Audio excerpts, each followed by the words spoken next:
Greetings, Patrick here, Have Cheetah Will View, and we are back for another film review. And the movie we'll be talking about today is from IFC, and that is Made in Italy. Made in Italy is a 2020 film, and it features Liam Neeson and his son, Micheal Richardson, who is also an actor. And it concerns a father and son trying to recover a relationship while restoring a villa in Italy. The movie starts out. When we meet Jack, played by Micheal Richardson, and he works at an art gallery, and he's really good at it. But unfortunately, his wife, or soon-to-be ex-wife, family owns this gallery, and they're going to go ahead and shut it down and sell it. Um, since Micheal likes the gallery and he's really good at it, he offers to buy it. But in order to do that, he's going to have to go to Italy and restore a family home and to sell it. And so he asks his dad to help him do this, and his dad agrees to go along for the ride. Um, so they drive to Italy. Sort of weird seeing that driving from Great Britain to Italy. But they drive to Italy, and when they get there, the house hasn't been has no one's lived in the house for 20 years, and the house is beat to snot. They reach out to an English lady who relocated to Italy. Now she sells houses, Kate, and Kate comes in there and she looks at the house is all torn up, and she goes, "Well, you know, you could sell it right now, but not get anything nearly what it's worth." And she also comments too, as she's staring at this huge black reddish type paint on the wall, and all the debris on it. She says you could sell it now, but you wouldn't get anything near what it's worth without it being restored. And so that's what they decided to do. They decided to restore the house since it's all beat to snot. And they start slowly but surely come up with a plan to restore it. But they soon discover that it's going to take a lot more work and some help. In the meantime, Jack, while walking around, he meets Natalia, and who runs a small restaurant, and they hit it off right away, and become friends. She fixes some lunch, and then later on they go there and have a Robert and Jack go there to have a nice dinner. And they ask Natalia, like, "Do you know anybody that could help us?" And of course she does.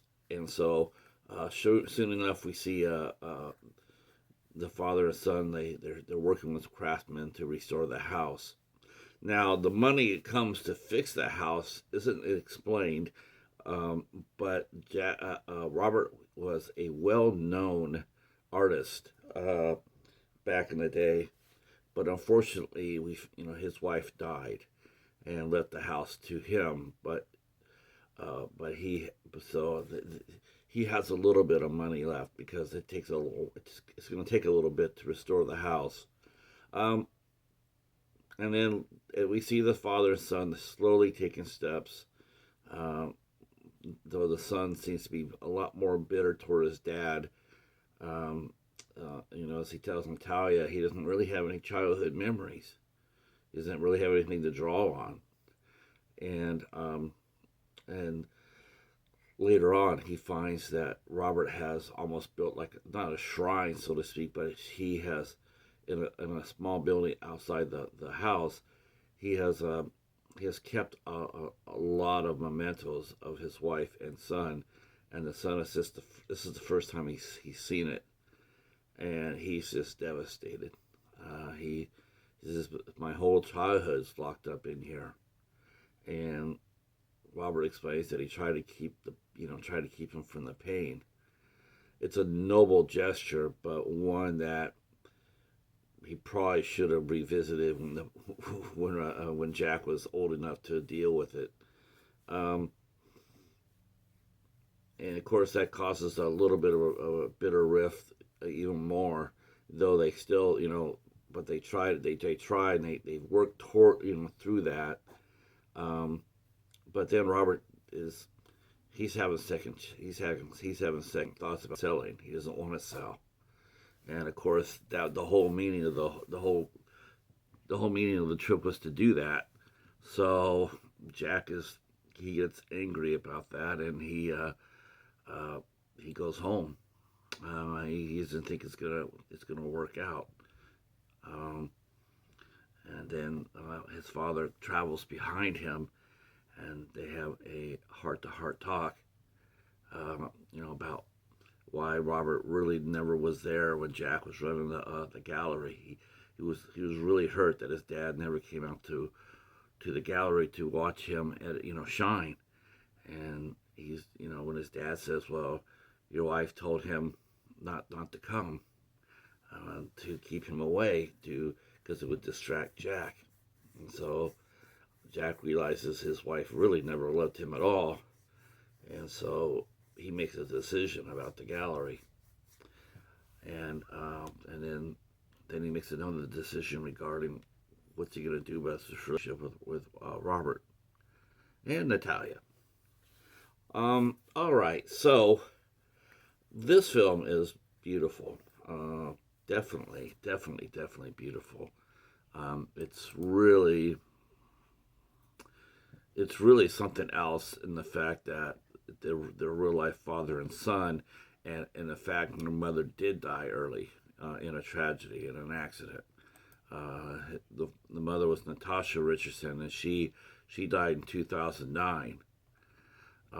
She was taking a ski lesson, and she fell and hit her head, and initially nothing was thought of it, but later on she developed an aneurysm and she passed away. So this material, is very, very, very personal. You could definitely tell that.